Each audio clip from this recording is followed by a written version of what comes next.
Welcome to Shades of Us, the show that looks at the complexity of race and identity in the United States. I'm your host, Magalie Laguerre-Wilkinson. On this episode, Breaking Barriers.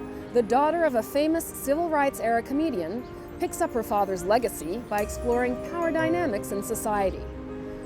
Newsmaker, a call for journalists to do more reporting outside of their comfort zones. And a little bit of excellence, a comic book creator who's tearing down stereotypes with a black action hero. Those stories coming up on this month's edition of Shades of Us.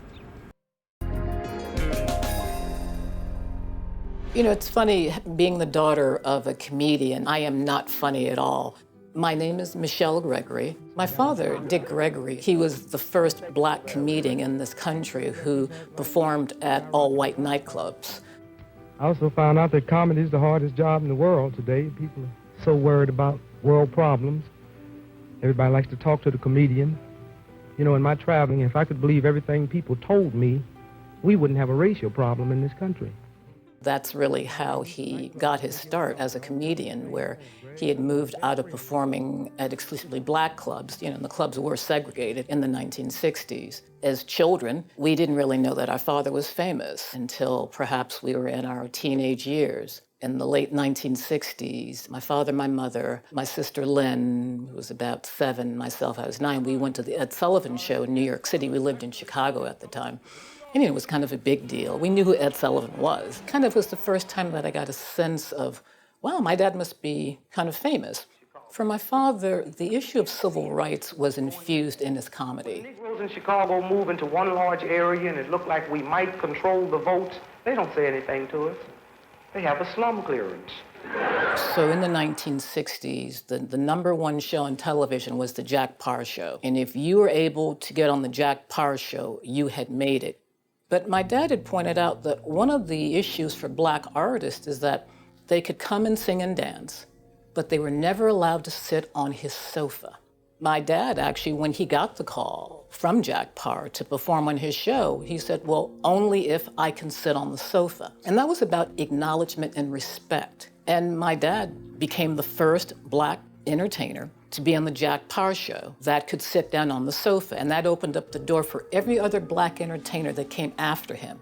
I think about someone like my father, even though there were years growing up where we saw him maybe 30 days in an entire year.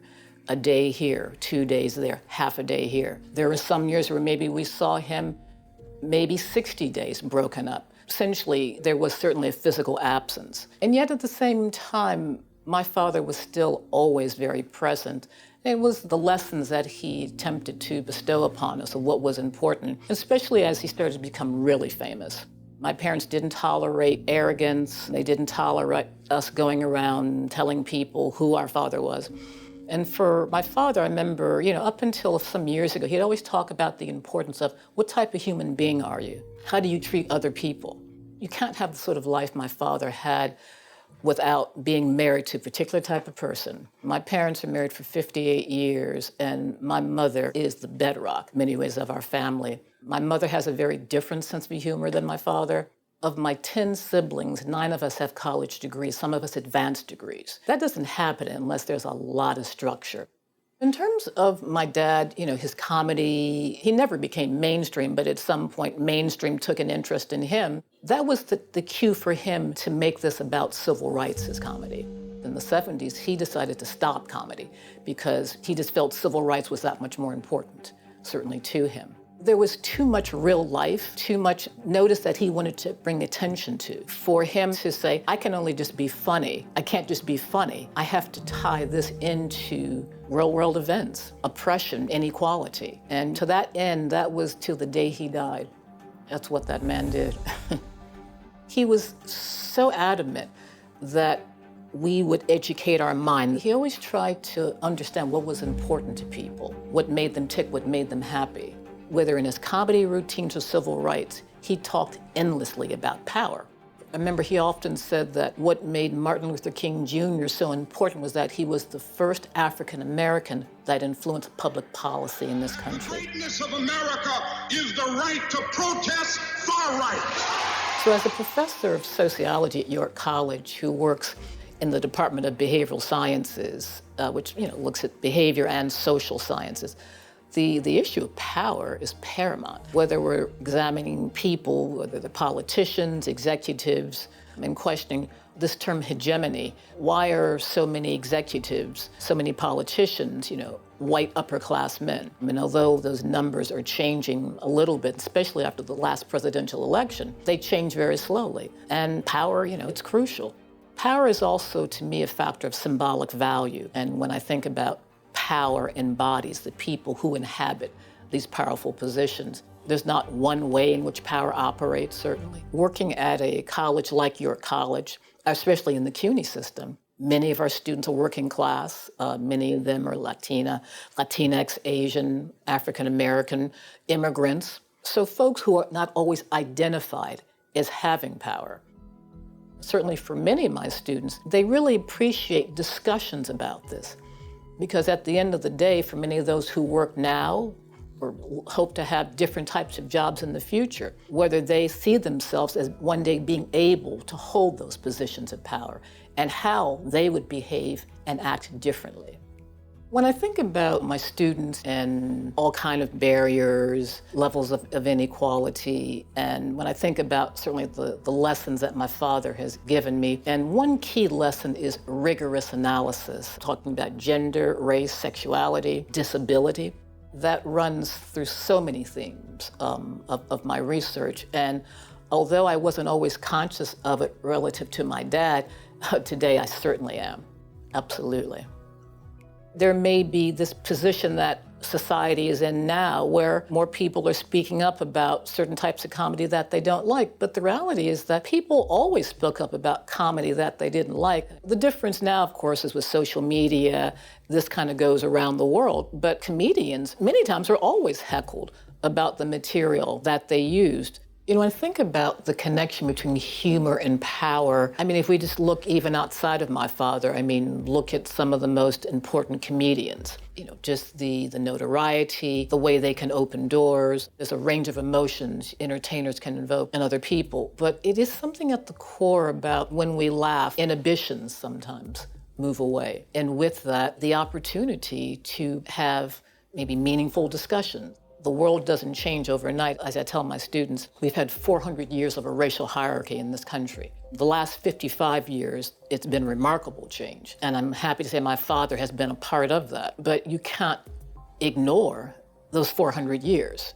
I don't think humor and comedy in and of itself is always the answer. It's part of a narrative, it's part of a form of communication that can help move us, I hope, to a better place. In terms of myself and my identity and power, and I do definitely believe that since my father passed away, I have thought about that, a bit more than I had before, just kind of wanting to make sure I do right by my father. So when I look in the mirror and sort of look at this reflection, it's always been about my parents. The ability to make people laugh. And I just think about, all the years, all the times I've gone and seen my father perform. And you can really forget the material and just look at the people. If we think about, of all the forms of expression, laughter, the ability to laugh and be around people who make you laugh, it is priceless.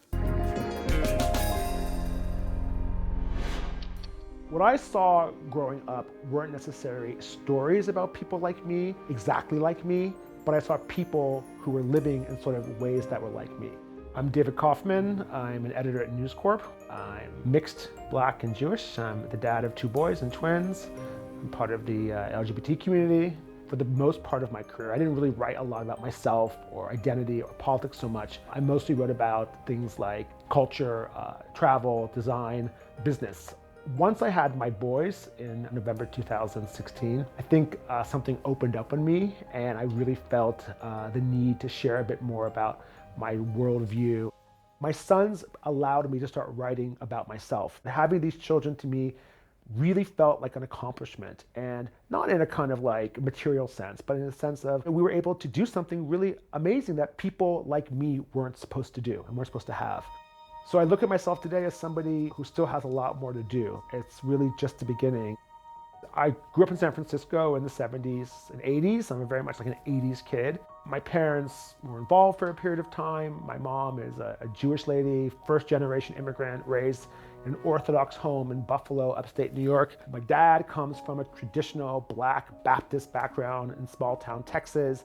My father was sort of out of the picture relatively early, and my mom raised us by herself. Her family was not so involved with us for most of our lives because they had a lot of issues about her having children with a Black man.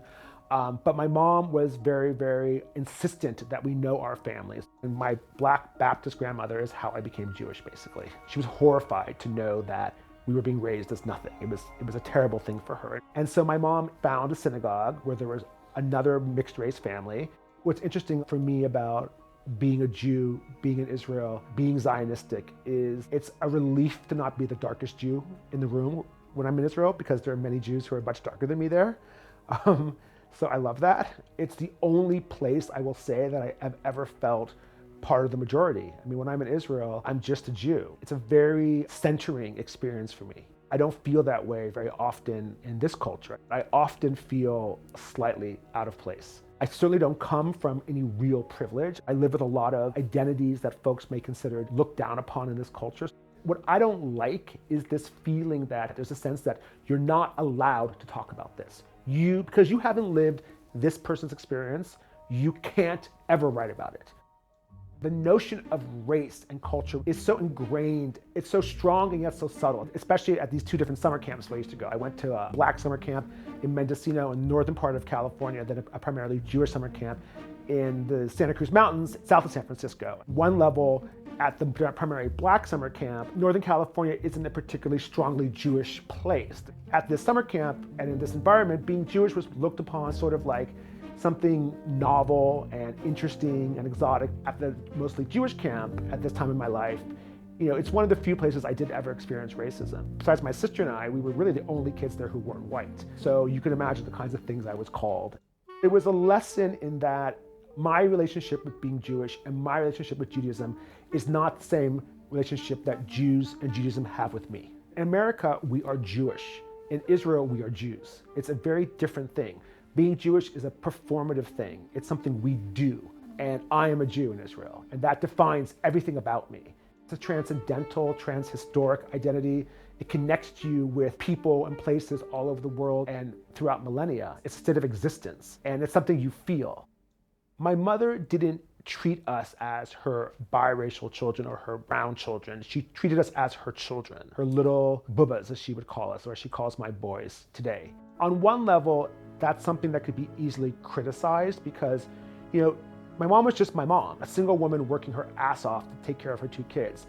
So did she do the most she could to encourage us to have as rich an African-American cultural life as she could have? Probably not. Did she do the best she could? Absolutely. It was a big asset that I didn't grow up feeling like this very different person within my own home. When I look at my mother, I don't see a white person, I see my mom. Identity really, I think, today is sort of powers the way a lot of the media places work. I mean, there is a really big push towards having representation. I see a lot of echo chamberism in the media right now, especially when it comes to identity, especially when it comes to race or sexuality. I've worked at liberal publications, I worked at conservative publications, I worked at centrist publications. There's a sense that a lot of stories aren't being told, but I have to say, what I see is a lot of the same stories are being told over and over again.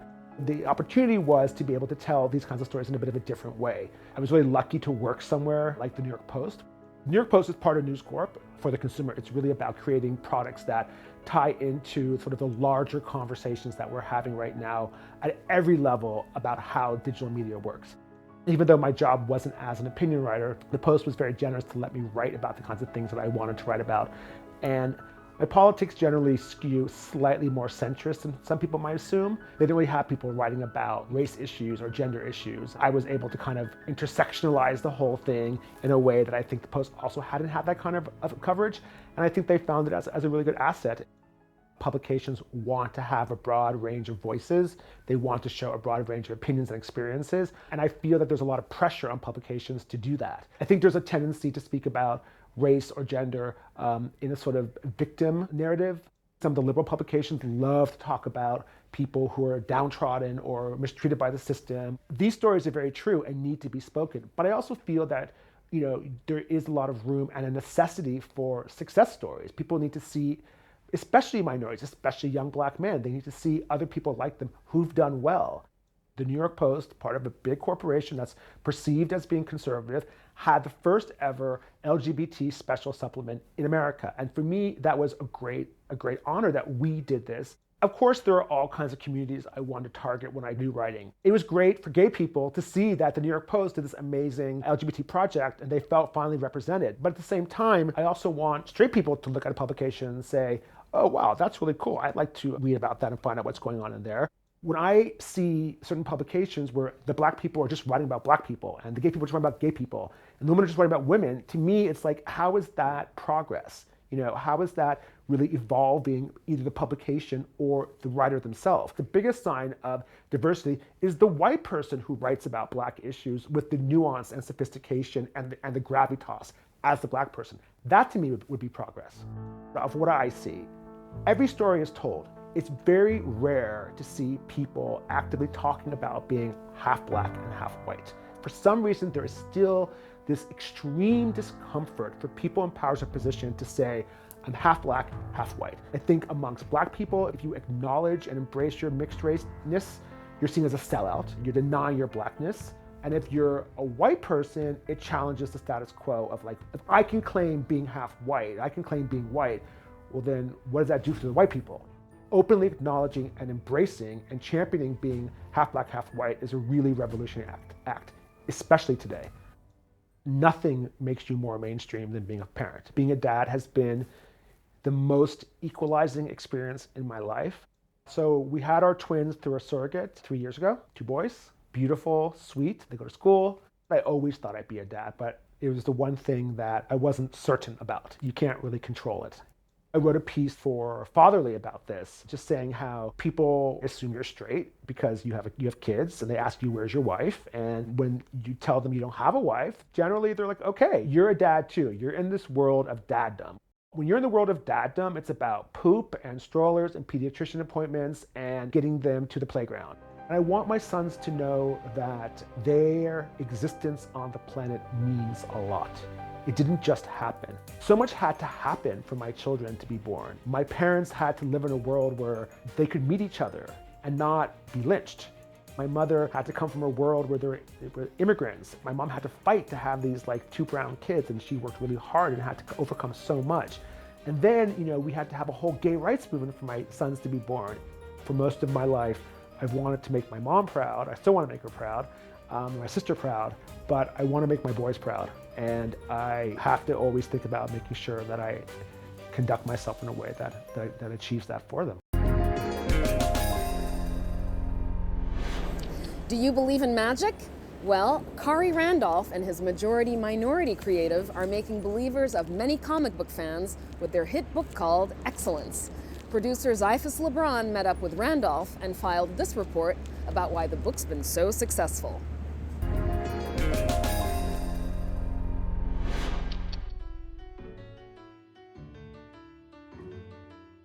Khari Randolph is a 15-year veteran of the comic book industry.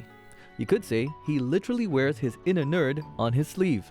A tattoo made famous by the G.I. Joe ninja character Snake Eyes adorns his forearm. Randolph got into comics in the early 90s. That was when soon-to-be legendary artists like Jim Lee and Rob Liefeld were changing the industry by launching a creator-owned company called Image. Image is now the 3rd largest comic book publisher in the US, after Marvel and DC. And I remember specifically reading this video game magazine called Electronic Gaming Monthly. And in the back of it, they did this whole profile on Image Comics. And it had all the covers. It had Spawn #1, it had Wildcats #1, Youngblood, and the colors on those covers, it blew me away because I had never seen comic books look like that before. So the next day, I went to the local comic book shop and I just bought all of them. I was like, I need all this right now. Now, Randolph works for Skybound, an Image Comics imprint, co-creating a series called Excellence. It's about, It's about what it is. It's about, you know, a secret order of black magicians and this and that. But what really hooked me was two things. It was like the fact that a lot of it is about a relationship between a father and his son. And that's like the whole crux of the book, is that like that kind of generational push between fathers and sons, and how sons are always going to rebel from their fathers. And then what really stuck the landing was there was a scene in the first issue where his grandmother is giving him a haircut, right? And like I really related to that because my grandmother also owned a hair salon, and so she used to give me haircuts when I would go to North Carolina and visit the family and stuff. And so it like really resonated as like a really personal moment. Excellence has resonated with many people. The first issue has already gone into 3 printings. The book draws fans like R.P. Wilson, who spoke to Randolph and his fellow co-creators during the recent New York Comic Con. So the experience is as authentically black as you can get, you know, in a piece of fiction, from the intellect of Spencer, his trauma, his anger, the fact that he uses the N-word, and it's one of those things that's very contested, but it still happens because that is the word that we live in. Such an inspired group of followers are not always fond of the decisions the creators have made. They got an earful from fans in their letter column for a few of the characters' use of the N-word. With Excellence, we're trying to portray a lot of different kind of like different sections of the black experience. Not all black people are built the same way. We're not a monolith. We're all different. Some people don't believe in using that word at all. Some people use that word constantly. Some people use it in certain circumstances. Like, it's a word that exists, and we felt that to not acknowledge that word's existence at all would be false on our end. Randolph says he's open to the debate. Both he and his Excellence co-creator, Brandon Thomas, think that it's a sign of the changing times in the industry. They say that their success is buoyed by that of films like The Black Panther and Enter the Spider-Verse. Both those films were hits that featured black heroes as their leads. I don't think anyone can deny the effect that Black Panther has had on like culture in general. It was a phenomenon.